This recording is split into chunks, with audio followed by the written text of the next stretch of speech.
650 students from 30 plus law schools across Maharashtra.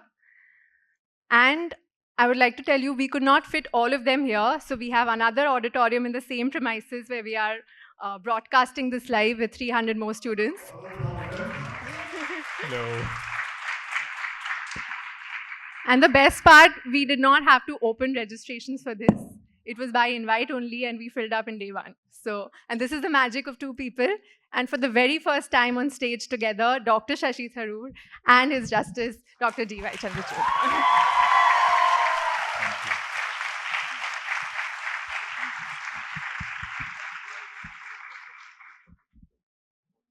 With your permission, if I may start. I want to start this with how you start our living constitution. You cite Dr. Ambedkar's warning. However good a constitution may be, if those who are implementing it are not good, it will prove to be bad. You've also referred to the 1975 emergency as a dark period in your book. Would you classify this as an example of what Dr. Ambedkar was warning us against? I think his warning is timeless. It can't be restricted to any one particular event. But I will say that the peculiar thing about the 75 to 77 emergency was that it actually was within the letter of the Constitution, but against its spirit. It was constitutional, but undemocratic. And since democracy was so deeply embedded in the spirit of the Constitution, it violated that spirit. So in a sense, what Ambedkar was warning us is you might be able to uphold the letter of the law and completely betray what the law was intended to achieve. In all fairness, Mrs. Gandhi then held an election under the Constitution and with all the freedoms that the Constitution required, and then proceeded to lose it. So in all fairness, again, she stuck in the end, or she returned in the end to the spirit of the Constitution. But the emergency itself, I would agree, was not, despite not being unconstitutional, was not democratic.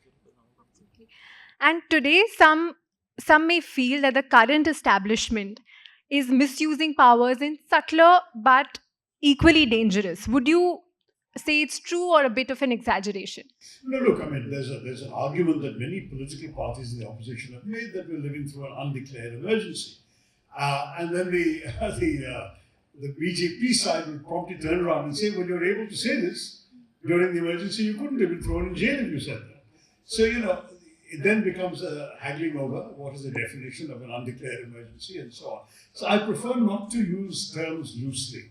I've always been very reluctant to stick a label on something unless the label in itself conveys exactly what I wanted to convey. And very often, I'm afraid, words are fraught with meanings, with associations, with historical baggage.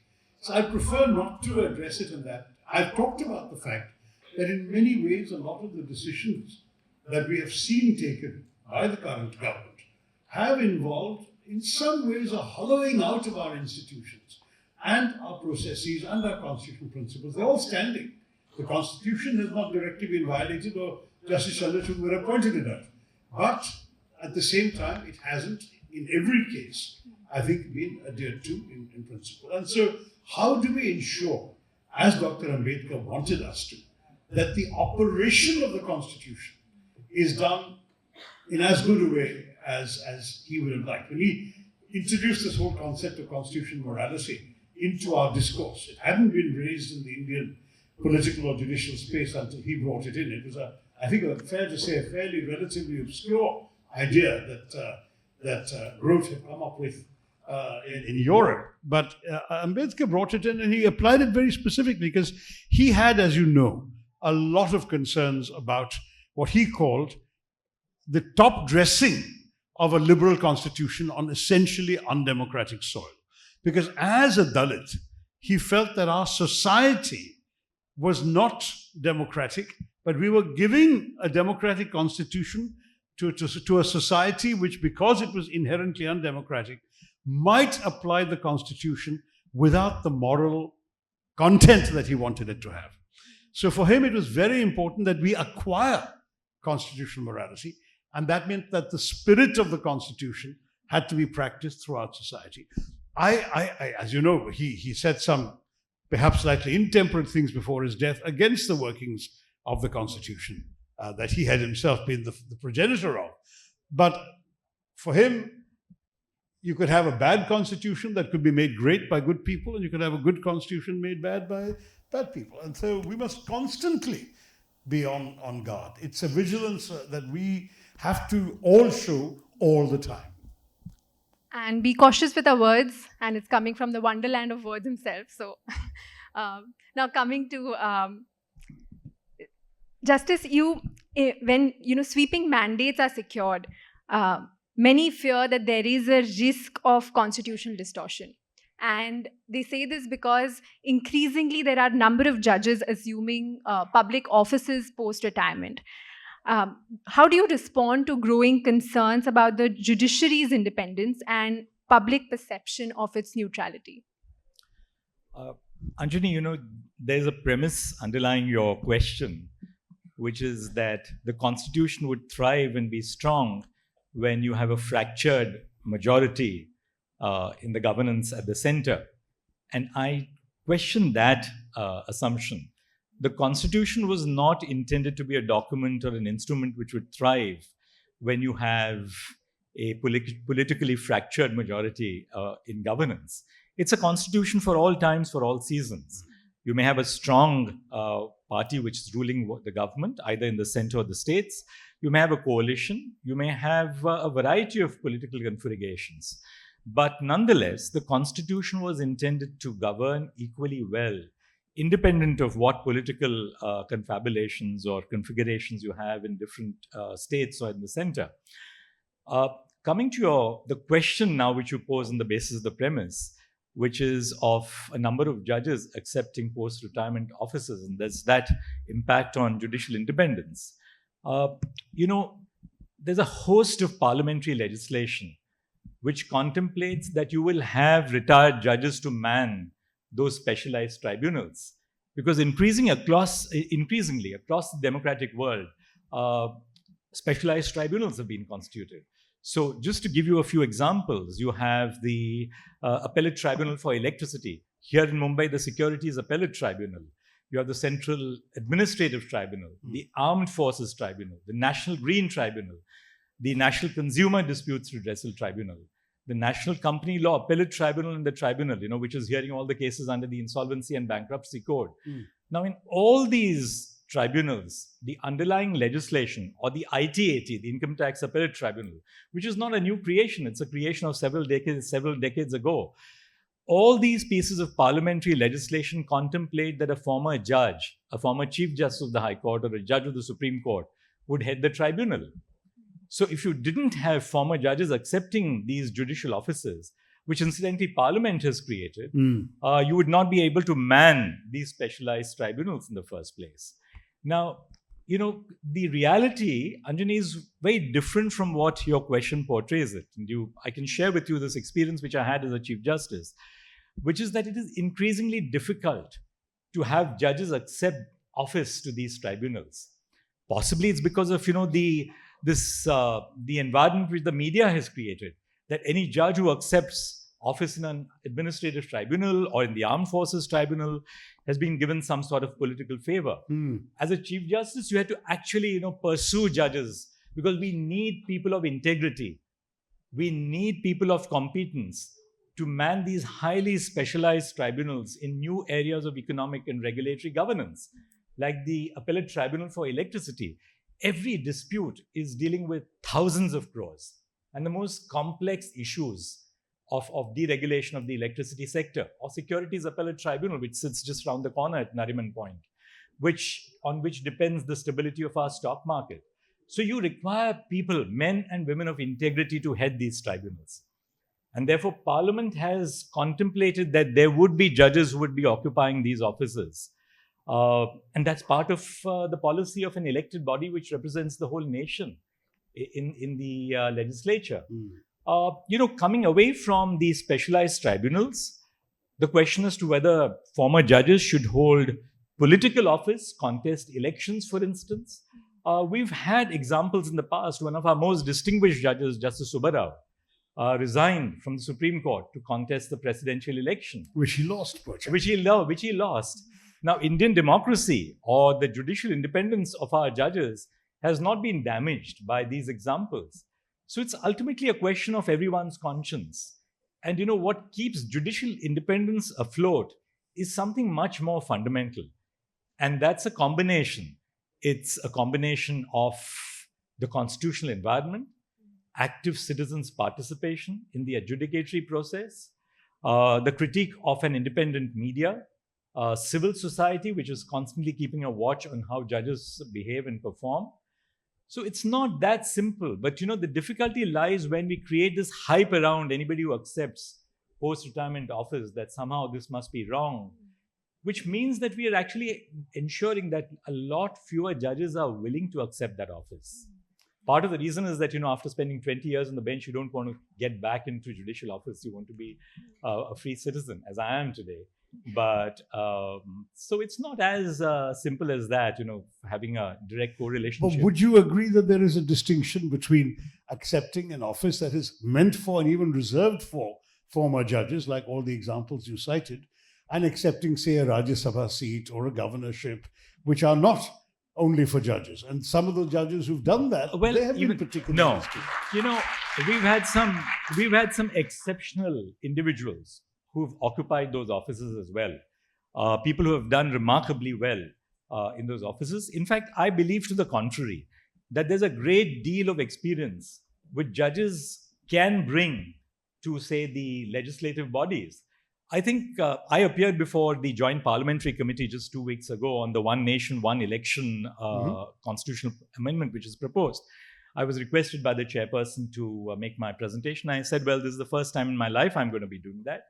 But I felt that I learned such a great deal from interacting with our parliamentarians, and realized that, across party lines, the work which is done in parliamentary committees is such a high constitutional order, where people have forgotten to that moment, the party divisions. They are talking about pure constitutional doctrine. Likewise, I believe that there is an inadequate sense of understanding about the true nature of the judicial function, the challenges which face our judiciary. And therefore, these watertight divisions between the legislature, the executive, and the judiciary, which must hold so long as you are in office, are not as watertight, or shouldn't be as watertight. They're not as watertight in other parts of the world. We know that they are not as watertight in the United States. I'm not sure whether that's a better system or not. It's ultimately a matter of individual conscience as well. But I, for one, feel that we shouldn't be laying down absolute boundaries, because the absolute boundaries which we tend to lay down are not valid in constitutional theory, and they don't make good for good constitutional practice as well. I mean, coming back to the Constitution, it's such a visionary document. Why did the founding parents, the fathers and mothers, the 15 members of the Constituent Assembly who are women, as you referred to in the book, why is it that they didn't pose a disqualification on former judges entering into legislative office? And that was for a reason. They imposed other disqualifications, but not this one. So I don't believe in drawing absolute or rigid boundaries. I think life is much more fluid, and we should allow it to remain that way. And with people like yourself who are at the helm safeguarding this pillar of democracy, I think we are good. But moving on to my next question, which I think our Gen Z and millennial audience are very passionate about: freedom of speech and expression. Your Lordship, Article 19(1)(a) guarantees free speech with reasonable restrictions. Yet, time and again, we've seen comedians are jailed before performing, creators face FIRs for satire. And this happens while elected leaders make inappropriate remarks, be it communal or otherwise. They are let go without consequence. How does the judiciary address what many feel is an uneven application of free speech? Do you think sometimes those in power seem to be protected and those dissenting are penalized? Well, I, for one, believe that, free speech is at the core of constitutional liberty. And the ability of people to speak, to dissent, to express a voice which is away from the mainstream, as also within the mainstream, is at the core of the functioning of a democratic polity. The ultimate protector of free speech is not just the judiciary or the law. it's also civil society.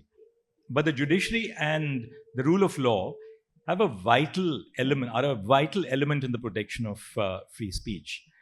What is of concern to me today is the unwillingness of our trial judiciary, particularly, to be liberal in the grant of bail in matters particularly concerning free speech. A person, even a day's incarceration as an under trial, if it's wrong, is a day too long.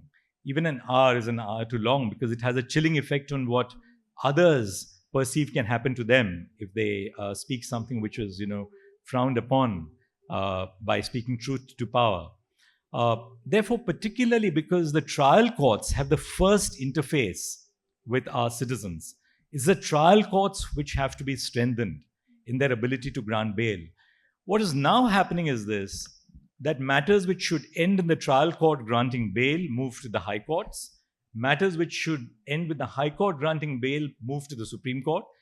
As a result of which, there's a real danger that the system is becoming dysfunctional. Because by the time a case reaches the Supreme Court, several weeks or maybe several months have passed away. And then what happens if the Supreme Court grants bail in a case where the trial court should have granted bail in the first case? And therefore, the presumption that, bail should be the rule and jail should be the exception, particularly in matters involving, core political rights like free speech, must necessarily govern. But we live, unfortunately, today in a culture of distrust about public institutions. And I dare say that judges, particularly at the trial level, are sometimes fearful of whether the grant of bail would be misunderstood as being motivated by some improper consideration. We have to protect our judges. Even if a judge was wrong in the grant of bail, that judge should be protected. There's obviously a remedy, a higher remedy. You may set aside an order which is wrong.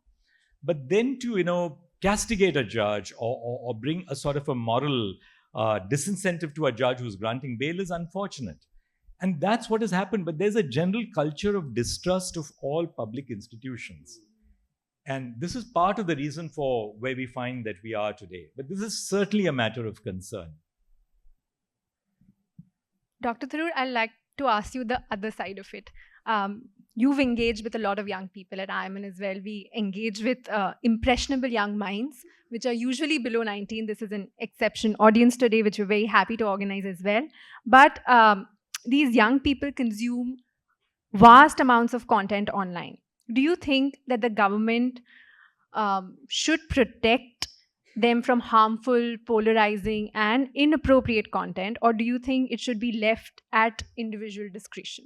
Well, I think the problem with asking the government to control what people can consume by way of information is that the government may have an agenda different from what you intend when you propose such a thing. So I'd prefer to keep the government's hands off any kind of information flow. The question of then who should control or whether it should be controlled at all, I think is up to the individual and the individual's family. I mean, there are families where, children's time on the net is rationed, where they're told they can only go on the internet for an hour a day or whatever it may be. There are others where some are not allowed to have a mobile phone or access to one until they reach a certain age. So there are various ways in which this could be regulated short of getting the government involved. I'm actually a bit nervous about getting governments involved. Governments have political agendas, any government, and governments obviously have points of view, which means that in the guise of restricting something that's harmful, they can also restrict things they don't like. And then whose morality comes into play? It's a politician's, not that of any civil society standard or family standard or even judicial standard. So I'd rather keep the government out of this business. It's not easy. I mean, I know that many people feel that complete lack of regulation can be dangerous. But I think that if you give regulation to the wrong people, that can be more dangerous. And that becomes an issue. I'd like to briefly turn to what Justice Chandrachud said earlier about this question of people having to spend weeks, often going through 3 levels of the judiciary in order to get bail, which they should have got in the first instance. He's totally right, of course. But very often the prosecution intends not to convict the person, but just to harass the person through this kind of, the process is the punishment. If somebody is charged with some trivial offense and the trial judge doesn't have the courage to give him or her bail, and then this keeps on dragging out, in the meantime, the person is sitting in jail for weeks, months, losing income, losing livelihood, losing their sanity, losing their freedom, and at the end of it, they're let off anyway, which they should have been. That becomes a real problem. And in many ways, I think the misuse of the judiciary that worries me very much is this entire question of the process. There are so many inefficiencies in our system. There are trivial cases that judges should have thrown out at the very first hearing, which are admitted and which drag on for ages. I mean, I remember when I first came into politics, and some people didn't like that, I was actually sued for having put my hand on my heart during the singing of the national anthem, as apparently a violation of the 1971 Respective National Honor Act or some such thing. And this dragged on for 4 years, cost me by then a small fortune in legal fees and so on, at the end of which, when we finally went to the High Court said, but putting a hand on your heart is an act of respect, where is a disrespect, and threw it out. But we had gone through 4 years and innumerable hearings, including hearings in which the complainant didn't show up and still the case was just adjourned instead of being thrown out. And I kept asking myself, why do we allow this to happen? Why are we doing this to ourselves, wasting so much time? The first time in my life I stood in a dock as a charged person for this offense, I felt awful. And I felt, my God, this is what they mean. You know, this is a way of exacting conformity. Anyway, I mean, I do feel that the fact that the process is the punishment is something that ordinary people have to worry about with our judiciary. Absolutely. And keeping government away from regulating the content we consume, I think perhaps at this day and age would be a smart idea. But moving on to our next topic is on reservations, where Dr. Tharoor, you note how reservations originally envisioned by Dr. Ambedkar, and as you quote, were a temporary corrective, but today have become politically untouchable. I'm from GLC myself, and 50%, more than 50% of seats are reserved, and we work with this I.I.M.U.N's network with so many young people. We hear this quite often, and there is a growing concern that merit is often being compromised in the names of reservation. Do you believe India can ever move beyond reservations, or are they too entrenched in vote bank politics? I think they're very, very entrenched. In fact, the irony is a lot of the founding fathers were against reservations, including Mr. Nehru, who's written about it in letters to chief ministers, saying why he's opposed to reservations. There's even a debatable proposition, I don't want to get into it, about whether Dr. Ambedkar wanted at the end of 10 years the reservations to continue or not. But the fact of the matter is they're here to stay. In America, I don't know how many of you have knowledge of this, but the American subway system, the underground subway system in America, has 3 rails. There are the 2 rails on which the train runs. And in between, there is a 3rd rail, which generates the electricity on which the train runs. Now, if you accidentally touch the 3rd rail, you're instantly electrocuted. Reservations are the 3rd rail of Indian politics. No politician is going to dare to touch them because he's instantly fried. So the result is, very, very seriously, that whatever intellectual disagreements and discussions you may have, when even sort of the great-grandson of Mr. Nehru is a major advocate of reservations in our politics today, I think those who may have intellectual difficulties with this notion will have to sit back and say, this we can't touch, we have to work within it and try and ensure the promotion of merit with it. I mean, I've been advocating for a long time, for example, that many of the sort of underprivileged communities, underprivileged by either class or caste or gender or religion, should actually be getting also another kind of affirmative action. Extra courses, remedial instruction, a leg up, extra coaching, for example, on how to take examinations. How you can get, for example, people into the police, into the army, into in fact, even the central services, by encouraging them to be able to take advantage of the opportunities available to them through merit. So even within reservations, it's possible to promote merit, but you need to encourage it because a lot of people need that extra help. Your Lordship Justice, what is your advice to the government on going about this? Has the time come to reevaluate the structure and scope of reservations, not to weaken affirmative action, but to ensure it remains fair and relevant? I have a slightly different take on the previous question as well as this one. On the regulation of the content of the internet, I'll just take less than 20 seconds on that. I still believe that there are some lines which we have to draw on the regulation of the internet and the content of the internet. Obviously, political speech should not be regulated. But what about child pornography? Well, that's against the law already. So should there be no regulatory framework for regulating, say, child pornography or the depiction of gendered violence, where you sort of bring down the dignity of a woman by the depiction of violence against women? But those are all against the law. So what's against the law, no one is... Right. But what is against the law is still freely available on the internet. So in which case, should we not, as a nation, really arrive at some consensus that these are boundaries which no one can cross? Don't depict child pornography. Don't depict any scene which involves violence against a woman, physical violence or emotional or mental violence, because otherwise this will become the new normal in our society. That's my little point on this. On the second aspect, on reservations, which was your question. Reservations were introduced in India in the backdrop of centuries of discrimination against the marginalized groups in our society, who did not, by the way, constitute a minority, but constitute the majority of the country. That's the difference, say, between India and the US. Now, the idea, therefore, was through reservations and affirmative action to mainstream them into Indian public life, in Indian social life. The Constitution itself was not just an instrument for the transfer of political power from a colonial to an independent Indian regime, but an instrument of social transformation. So there were two parallel movements which were going on when the Constitution was drafted.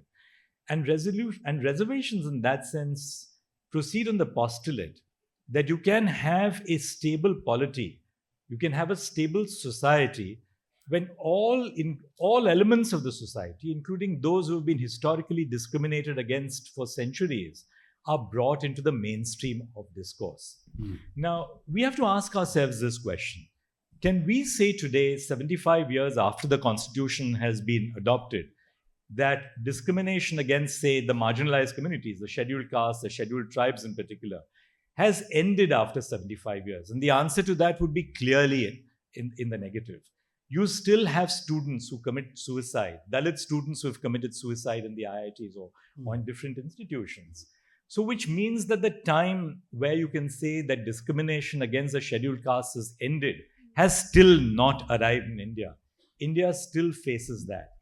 Having said that, judicially, there has been a number of very innovative approaches to reservation.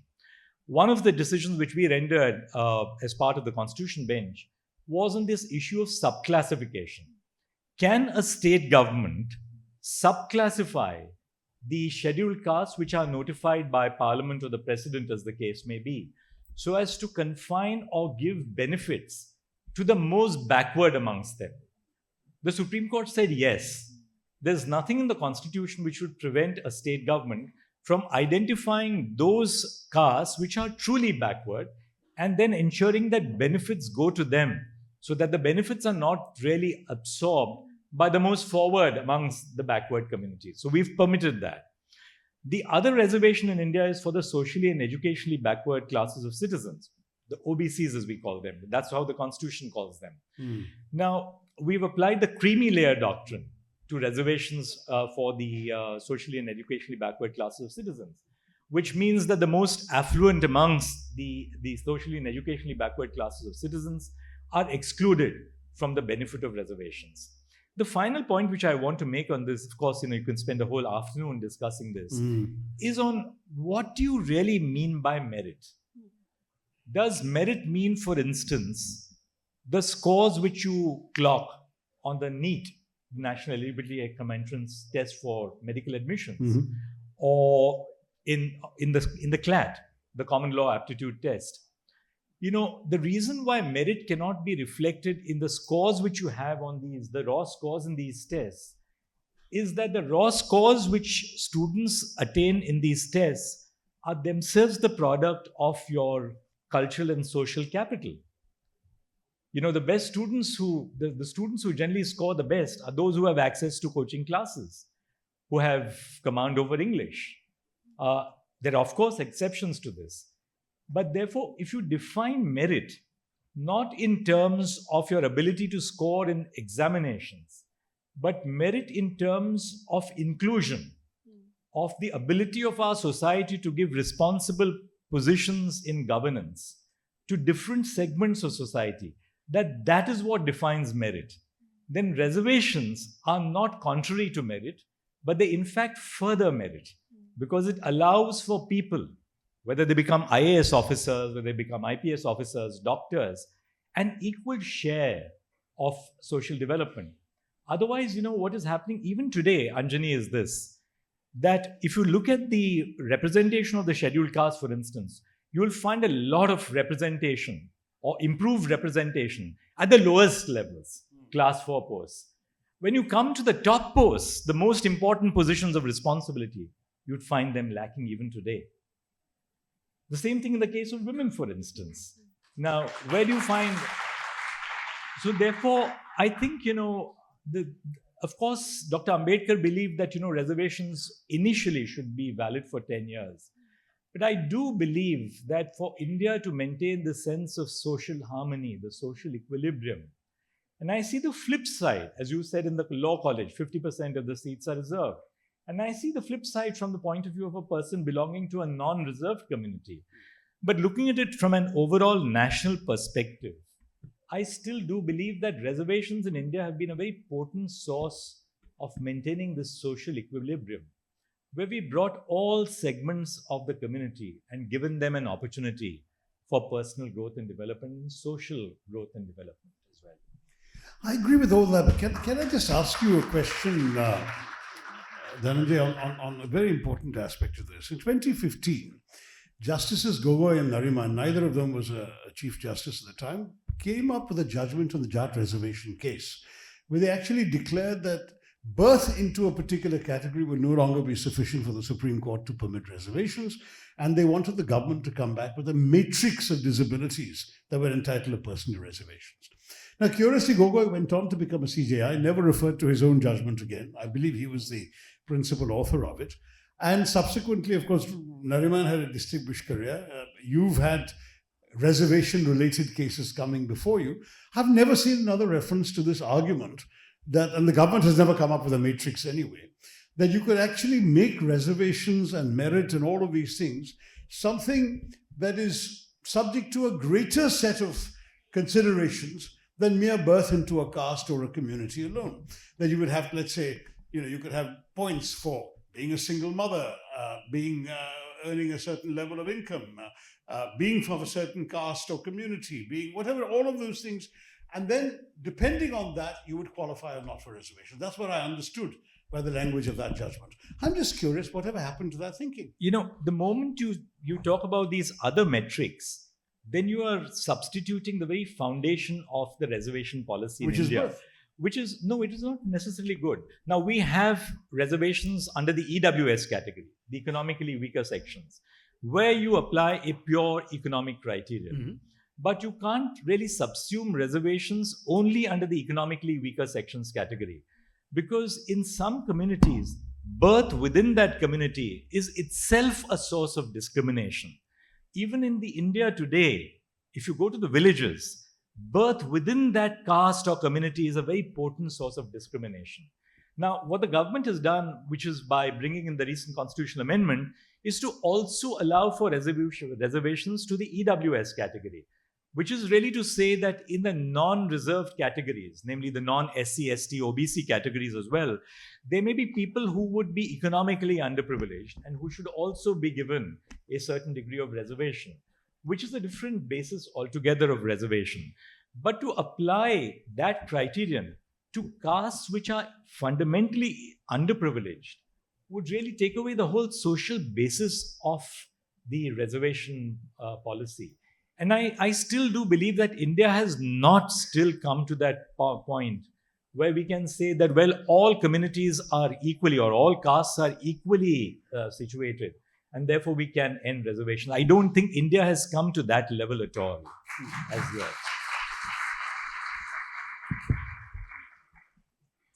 Like you said, sir, we could go on for a few more hours on this topic. So, moving on to another question which our Constituent Assembly wanted us to address, which is Uniform Civil Code. Justice from Shah Bano to Sarla Mudgal, the Supreme Court has consistently upheld the importance of a uniform civil code as essential for gender justice and national integration. Yet in 2025, UCC remains unimplemented. Do you think India needs a UCC today? And if so, what continues to hold back its realization? The Constitution gives us an answer. The Constitution speaks about the desirability of a uniform civil code. It's part of the directive principles of state policy, therefore not capable of being enforced as a fundamental right by any citizen, but yet a powerful statement of a constitutional goal. 75 years have elapsed. Is 75 years not adequate enough for us to achieve a constitutional goal? I think we have to achieve the constitutional goal. I'll give you a very simple example. Why should, for instance, the religion or the community to which a woman belongs, I'm giving you an example from the point of view of gender, all right? And this is not universal, but just as an example. Why should the fact that a woman belongs to a woman for whom succession opens up because, say, a father or mother has died, or a spouse has died, why should the nature of succession or the extent of succession rights be dependent on which religion she belongs to? For a woman, for instance, who is left destitute, or even not destitute, just in terms of her rights to succession, why should it be dependent on what religion she professes? We live under the rubric of one nation. And at least in matters of succession, it's time that the country made the first step forward to ensure that irrespective of what religion you belong to, these are essential matters where we are Indians. Now, to speak of a uniform civil code is not to deny that every community or every religious community is entitled to their own forms of ritual for, say, marriage ceremonies. Not at all. If you belong to community A and you have to take the Saptapadi, fine. If you belong to another community and there are different forms of religious ritual for marriage, that's fine. These are cultural traditions which are obviously very vital to a plural India, to an inclusive and diverse India. But in matters such as adoption of children, if a single woman wants to adopt a child, why should her right to adopt a child be dependent on what community she belongs to? As I gave you the example of succession. So obviously we have to make this step forward now in terms of having a UCC. Having said that, I think it's important for our legislators to take the community into confidence. And by community, I mean, the wider society. For instance, tribal issues. There has to be a greater degree of confidence that this is not going to affect tribal custom, which it will not, where there exists tribal custom, because India is diverse. So we need to have a very rational conversation across the board, take diverse elements of our community into confidence, and say that this is ultimately not merely something which we need to do to foster the idea of one India, but also as a matter of justice to different segments of our society. But there should be this element of confidence building, which I think is crucial, because that's part of the political process in a democratic polity. Yeah, I agree entirely with that. What even Nehruji said was that, uniform civil code is desirable, but you've got to take everybody along. You can't impose it on anybody. The problem has been that, of course, when you don't want to impose it on everybody, you are essentially giving a veto very often to the most retrogressive elements in each community, who, for example, would want to deny women certain rights in those communities, and therefore they resist a UCC. So you've got to have a conscious effort at a persuasive exercise. The other thing is being absolutely sure of what exactly a UCC is going to contain. One of the frustrations that we've had in the political debates on the UCC is no one has shown us a draft law. Now, we finally got Uttarakhand coming up with a UCC, but that contains some pretty preposterous requirements like live-in couples having to register and all sorts of things, which certainly were never part of any civil code anywhere, and suddenly have come into Uttarakhand where it was not a requirement in the past. What is that supposed to mean?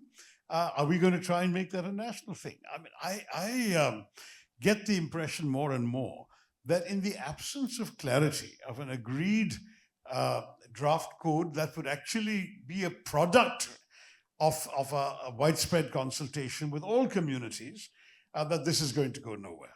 It's not because everything the Justice says is correct. I think obviously the main issues, the contentious ones, are going to be marriage, divorce, inheritance, adoption. I mean, these are the areas in which personal laws are held very close by many communities, and they don't want to abrogate the practices of those communities in these areas.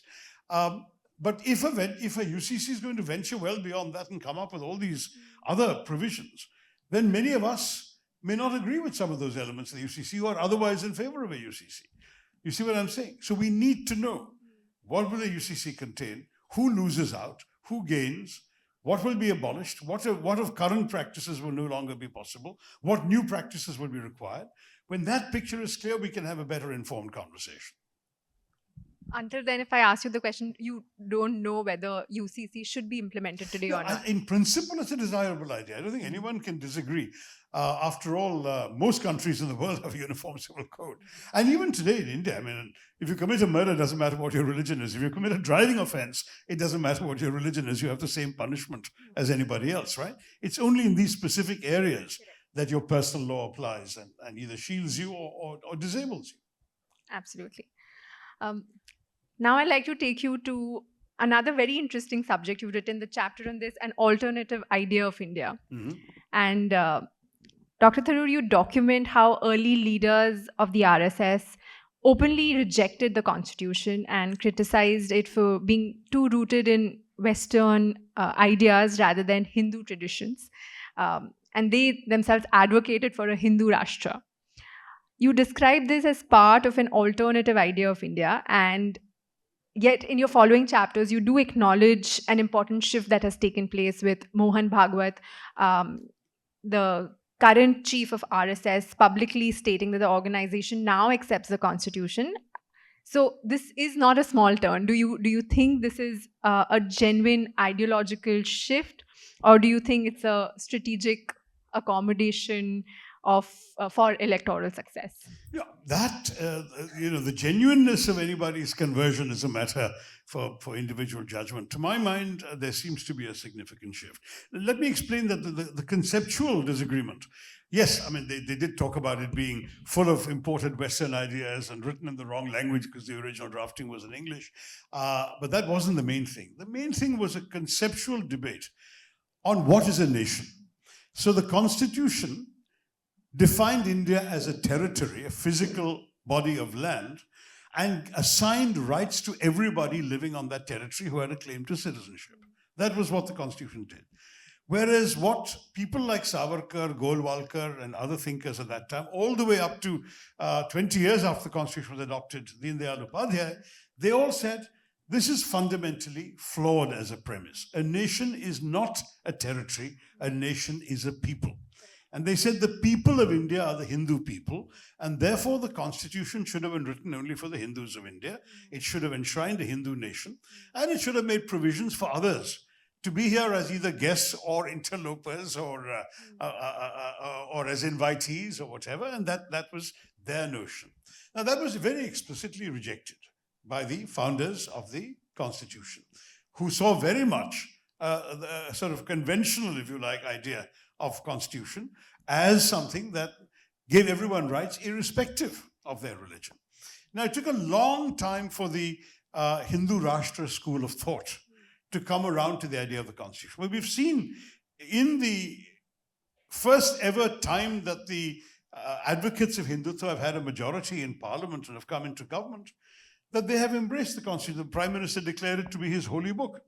As you said, Mr. Mohan Bhagwat, the Sarsang Chalak of the RSS, has publicly said that his notion of Hindu Rashtra does not exclude Muslims, for example. And that how people choose to worship and what gods they worship are their business. But what he wants is for them to subscribe to Indianness, which in fact is a fairly significant departure from that conceptual view of Indian nationalism as inhering in the Hindu people. And I think that whole notion of the Hindu people itself was a bit confused at the time. The RSS was founded in 1925 at a time when around the world there were all sorts of ideas of race. And there are references in both Savarkar's and Golwalkar's writing to the Hindu race. The Hindus are not a race. But that was the way people thought in those days about racial purity and the rights of certain races and so on. And they thought in those terms, which now seem completely old-fashioned and discredited. So I do believe there has been a change. In fact, one of the striking things, which I'm not sure I've mentioned in the book, I probably haven't, is that the RSS has now issued an expurgated edition of Golwalkar's writings, leaving out some of his more inflammatory pronouncements on these subjects. So suddenly it looks like they are even censoring their past, or reinventing their past, a fairer way of putting it, in order to justify a different approach in the future. So as far as I'm concerned, the Constitution, if those who fundamentally questioned and challenged it now embrace it and hail it as theirs, then I think we're home and dry. I think the Constitution is for everyone now, and no one is really challenging it anymore. Am I right? Do you want me to answer the question, or are you going to ask me another question? I think we can move on to the next part of this, which is quick rapid fire. I just wanted to add just this. The Constitution, as we look at it today, is not a constitution which has remained static. It's not a constitution which exists on the same premises that it did at the birth or the founding moment of the Constitution. The Constitution truly, truly is a constitution which reflects an Indian ethos. On the one hand, our Constitution places a very great importance on individual autonomy, which is the product of a Western liberal constitutional thought, but equally it contemplates restrictions on the autonomy of the individual.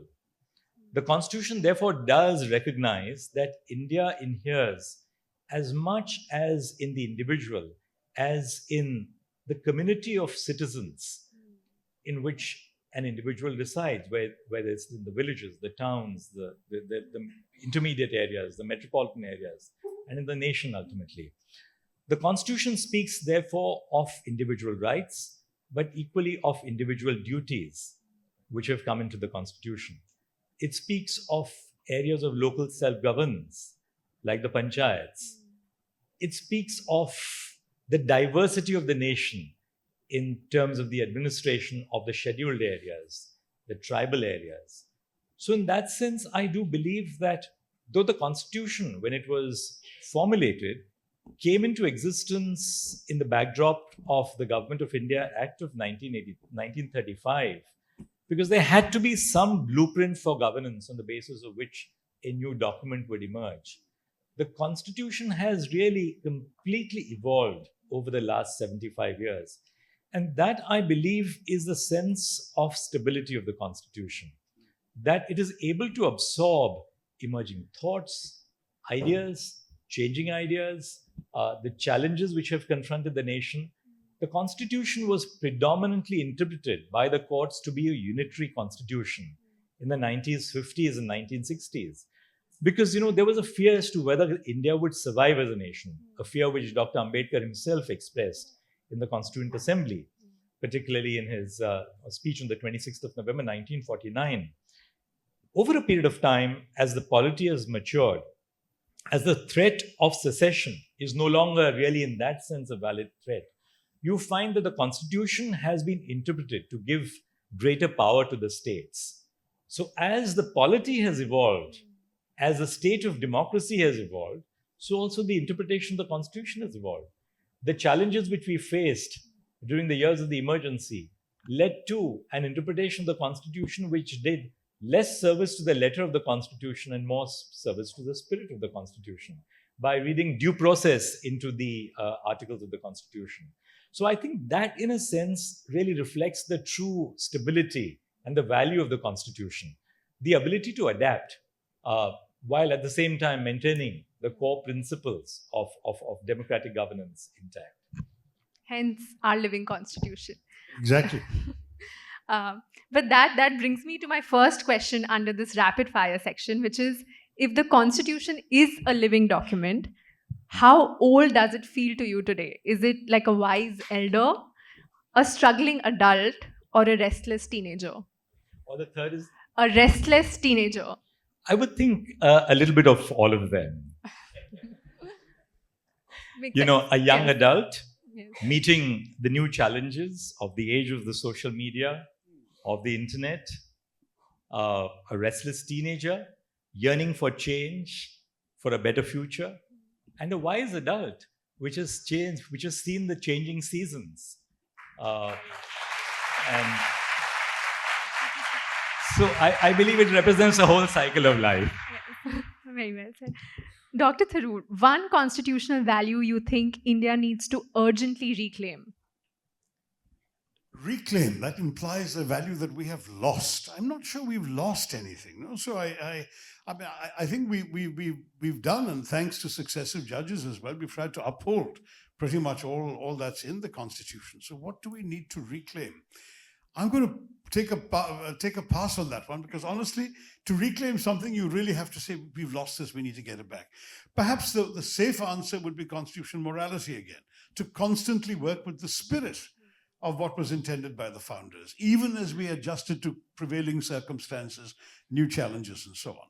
I mean, one thing I'd love to see changing in the working of the Constitution is this blessed judicial pendency. The number of cases piling up in all the levels of the courts is insane.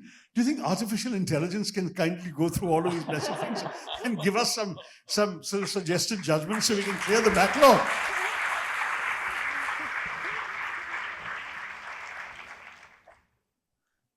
I look for you to answer that, actually. You want me to answer this one? Put you on the spot. I'll tell you an answer to this. I had a case of a student with 88% disability who wanted admission to a medical college in India. That student was rejected for admission by 3 expert committees. If we had given the decision to artificial intelligence, they would have said it's contrary to the law and the student cannot get admission. But we said the student has to be admitted. Because a brilliant student from Mumbai who had an 88% disability, and we felt we must give that student a chance at life. So, in that sense, I think human decision-making may be imperfect. We are fallible as judges. We are fallible as intellectuals, as lawyers, as citizens. But I would still trust the human element in judging. So in some cases, your grandchildren will get justice for something you filed today. Having said that, I mean, there have to be fundamental reforms in the judicial structure. Because even if India is to go into a $10 trillion economy or a $30 trillion economy, the fundamental reforms which are now necessary and the next generation of reforms are in the judicial system. Because unless we have respect for the rule of law, we are not going to have business and investment, which will in that sense flourish and thrive. So critical reforms to the appointment process, the procedural aspects of judicial review, the unnecessary appeals. Unfortunately, you find in Indian courts that people who want to defeat or delay justice can do so without fear of consequences. And I have seen that happen throughout my career as a judge. It's a cause of great concern. And I think we have to meet it head on and press for change in the legal and judicial system. Thank you. Dr. Tharoor, one directive principle you wish could be converted into fundamental right today?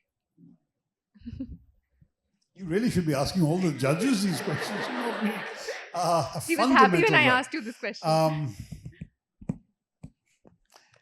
again, I honestly think the fundamental rights are pretty complete in and of themselves. It's the way in which we implement some of these rights. I mean, I'm troubled, for example, by the marital rape exception. There's an example where the crime of rape, which involves violence, is what ought to be punished, rather than making an exception for who does the rape on the grounds of a marital contract. There are very many cases where separated couples end up with the wife being raped and the husband getting away with it because the marital rape applies until the person is divorced. Now, there's an example of something which, and I would like to see the rights reflected, whether it's through the law, whether it's through judicial pronouncements, where honestly, I mean, at the moment, politically, no one seems to have the courage in our system to challenge marital rape. It's still an exception. It's still not, it's still excusable under the law. But at some point, we've got to draw the line and say, this isn't about sex or marital rights, it's about violence. Absolutely. Justice, my next question is for you. If Ambedkar were alive today, what do you think he'd be the most proud of, and what would he be the most disappointed by? And I have to answer the question, right? Well, I think Dr. Ambedkar would be really proud of the fact that the Constitution is not just being applied in courtrooms, but across the length and breadth of India, in our streets, in our villages, that is being worked on by people as the people's document. I think that he would be really proud of.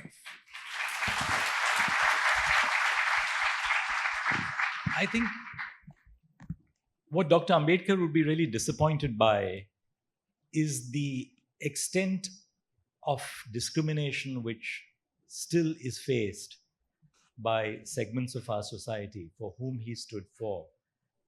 When a student at the IIT commits suicide because of a variety of circumstances, young, innocent, and valuable, productive lives being lost of students who commit suicide, I think he would have been very, very despondent at that kind of discrimination, which still is reality in India.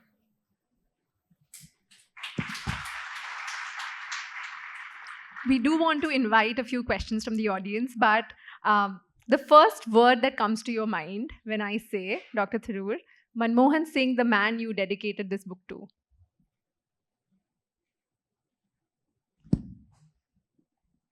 You see, he embodied in many ways the spirit of the Constitution. That's why I dedicated it to him, because he was a Democrat to the core, deeply compassionate, so he cared about the people. And at the same time, somebody who had to work the levers of governance and power and law and so on. So that's why I chose to dedicate the book to Dr. Manmohan Singh. When you think in terms of Justice Chandrachud's last answer, that's something that really struck me, because even during the Delhi launch of this book, one of the comments somebody made is very striking, how they'd heard an illiterate woman who obviously couldn't have read the Constitution, citing the Constitution as the basis for her rights to demand something. And that people have now learned, and Justice Chandrachud is so right, people have now learned that this book, whether they've read it or not, whether they understand every provision or not, gives them certain rights within India to lay claim to. And I think in many ways, that's the great thing. And here is Manmohan Singh, born in a village in Pakistan, a refugee in our country, growing up through sheer hard work, hard studies, scholarships, professional rise, coming up and being the person entrusted with the task of running this Constitution in the name of and on behalf of people who, unlike him, hadn't risen from the circumstances of their birth, but whose rights also inhere in this document. I think that's what made it so special. Just as the first thought that comes to your mind when I say one nation, one election. I've said that before the Joint Parliamentary Committee just a couple of weeks ago. Not violative of the basic structure of the Constitution, but work in progress where the draft amendment can be improved upon. Same question to you as well. Yeah, my problem with that, I mean, in theory, it's fine. We had one nation, one election in 1952, 57, 62, 67. Why don't we have it today? Because we have a parliamentary system and not a presidential one. So If any government loses its majority and falls, election cycles go wonky. And that's why today, why is it that every 6 months there's an election in some state or the other? Because state governments have risen and fallen at different times, whenever they had a government that lost its majority or whatever. And so, and this has also happened at the center, right? Not every central government has finished a full term. And therefore, everything has gone out of sync. I can't understand how you can prevent this from happening and still be democratic. If you want to declare one nation, one election, you squeeze everybody in. First of all, you'll be abridging some assemblies in order to make them conform to the nation. So you're actually being undemocratic because you're cutting short the terms to which they've been elected. And you're prolonging some others, which is undemocratic because you're giving some assemblies a longer term of office in order to reach the arbitrary date. You do all of that, so you're undemocratic twice over. Then you have an election. And for whatever reason, in one state, there's a majority government, another state, there isn't. A coalition partner suddenly pulls out, the government falls. What do? You're going to have president's rule for the remaining 3.5, 4 years? If so, where's democracy? Or you have an election, which is what the Constitution prescribes, in which case, where's your one nation, one election calendar? It's the feasibility that I'm worried about. I love the idea in principle. I just think in practice, in a parliamentary system, it cannot work. We'll again be back to the same mess we are in now in another 20, 30 years. Actually, can I just respond to that, Shashi? When the Constitution was framed, as I said, the Constitution is not framed on the postulate that asymmetrical elections to Parliament and the state legislatures are part of the basic structure. In fact, as we know, initially, we did have elections which were, to Parliament and the state legislatures which were held at the same time. It's when the new states came into being that, the problem really arose after the States Reorganization Act started coming into force. Now, the provision for, truncated elections initially is a transitional provision.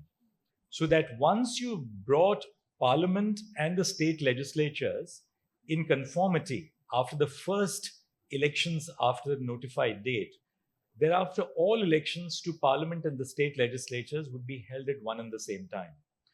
What happens is, as Shashi said, what happens when, say, a state legislature is dissolved and elections are held prematurely?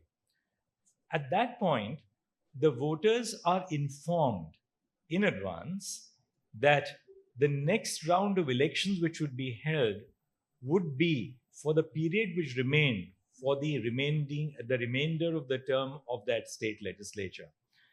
The difficulty would have been if after elections are held, the term of that legislature is truncated.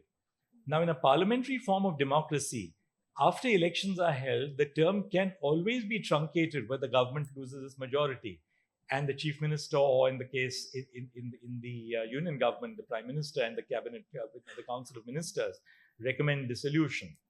But the one nation, one election, the proposed constitutional amendment does not do that. What it does is, as a part of the transitional arrangement, it postulates that the first elections for the remainder of the period would be for the conformity to be brought about both at the national and the state level. Thereafter, you will have the cycle of the same election taking place for Parliament and the state legislatures. The basic question that we have to ask ourselves is this: can the country afford the luxury of the country being constantly in a state of elections? Model code of conduct all over the country. No serious work of governance being done in some state or the other constantly because they are in an election mode. I don't think we can afford that luxury. We have to focus on development as opposed to, just being constantly in a state of electoral politics. That's my concern. I don't disagree with that. I just don't know how it's going to work in practice. That's my concern. My next question to Dr. Tharoor, and I have to do this. The next Vice President of India, what comes to your mind? No idea. I think some people tell me it might be Chandrachud. I don't know. Honestly, there's no clue. The government has given no one any clue as to what's happening. But the fact is that it will be somebody nominated by the ruling party because they have a comfortable majority. Unlike the president, where all the state assemblies also vote. For the vice president, it's just the two houses of parliament. So you already know who has the majority, and it's very much the ruling party. Just as the first word that comes to your mind when I say youth. The hope and future of the nation. Dr. Tharoor, when I say India. My motherland, I love it. It belongs to me and I belong to it. And Justice, when I say I.I.M.U.N. International, yet truly Indian. Hey. Wonderful. Have you got a potential politician sitting right here? He knows what to say. Been an incredibly extraordinary conversation to be able to listen to two of the finest minds of our time. It's been nothing short of inspiring. And as someone who stumbled upon law, not knowing where it's going to lead, moderating this exchange has been the greatest honor of my life. So thank you so much. Thank you, Anjali. Thank you very much, Anjali. It's a great experience, brilliant afternoon, really. Thank you. And thank you, Shashi, for writing Thank this you book for making gracing this possible. occasion with your presence. It's been a great honor. And now to close this conversation, I'd like to call upon the person who's made this possible. He's the reason we are here today. He built this platform from the ground up and created space for young people like me who were terrified of mic and still be terrified but have the guts to come up on stage and interview these fine men. He's our mentor, our biggest cheerleader, and the calm in the middle of every storm. Rishabh, I just want to say thank you from all of us, and it's my honor to invite you to give the vote of thanks.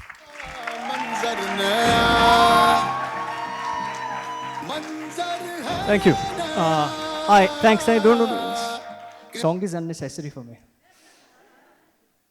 Did you guys like the conversation? Balcony, no noise. Both these gentlemen together for the very first time. Can we hear it once for them, please?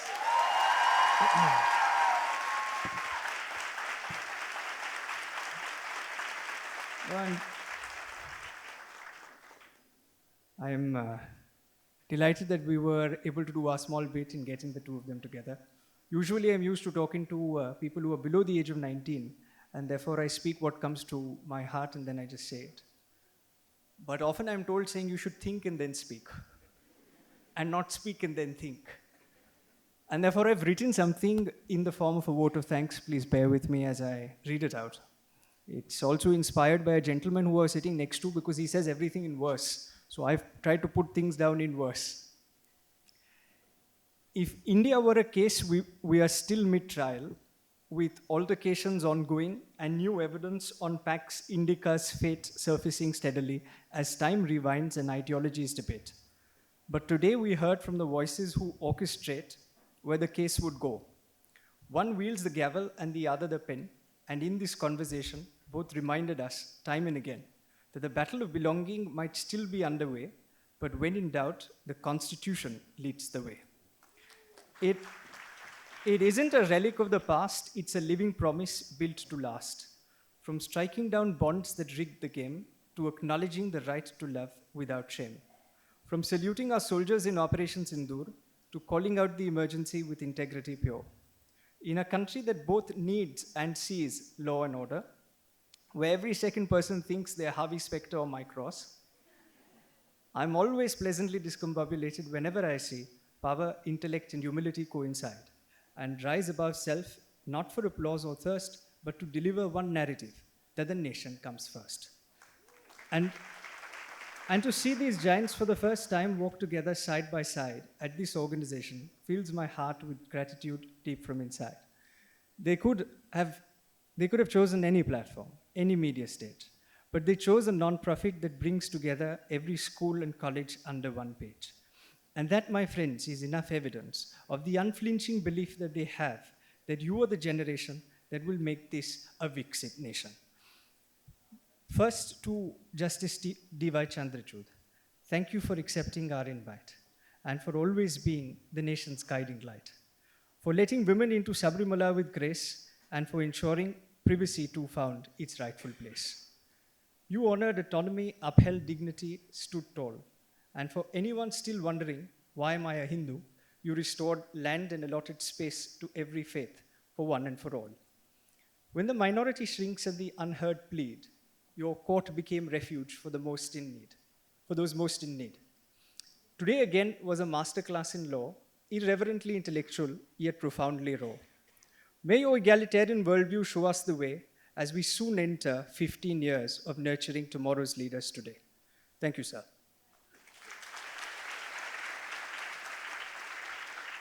And now to a gentleman whose name does ignite not just identity, but ideation's light. A mentor, a wonderland of words, as Anjani said, whose resolute conviction outlasts headlines and hurts. With over a decade of service, both quiet and grand, he's lent us his wisdom, his heart, and his hand. To the chairperson of our advisory board, my sincerest gratitude. A man whose erudition and empathy blaze, where intellect dazzles and values reside, he walks not with pride, prejudice, or punditry, but with conscience as his guide. When he first met me, believe it or not, I was half my size. And I was ambivalent, incoherent between articulation and rise. And to be honest, I still am. I don't know what he saw, but with sagacious resolve and a $5 million smile, he lent me his grace and helped build a model UN into a movement to unite nations that has now produced various elected leaders for the land. His words, like Article 32 in might, protect what's just in democracy's fight, not merely by statute or legal decree, but as a moral compass when hearts cease to see. So thank you, sirs, to the both of you, for letting a young, small-town female lawyer from Ranchi, who is as I.I.M.U.N as one can be, hold the gavel as this literary hearing began to unravel. Not just to launch a book, but to launch a thought that the Constitution must be lived and not just taught. Now to the lawyers, the law students, the utopian doers, and the pragmatic dreamers in today's court. Know that this book isn't just academic sport.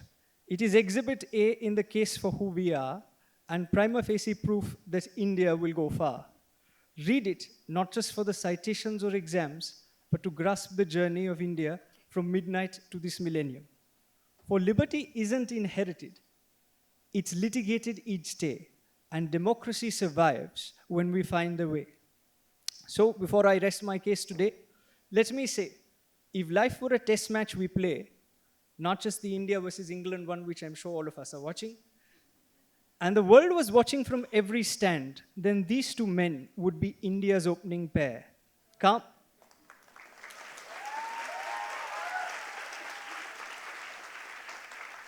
under pressure, steady and wise. Calm under pressure, steady and wise, leaving the bouncers timing the drives.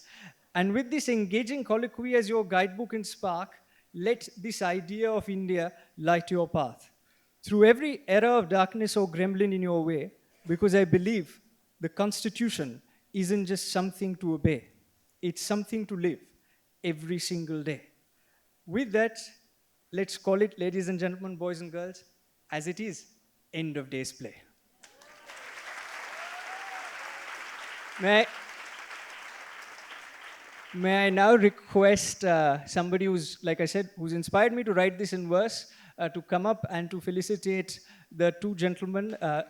Dr. Nadir Godrej, if you can come up, please, and do the honors.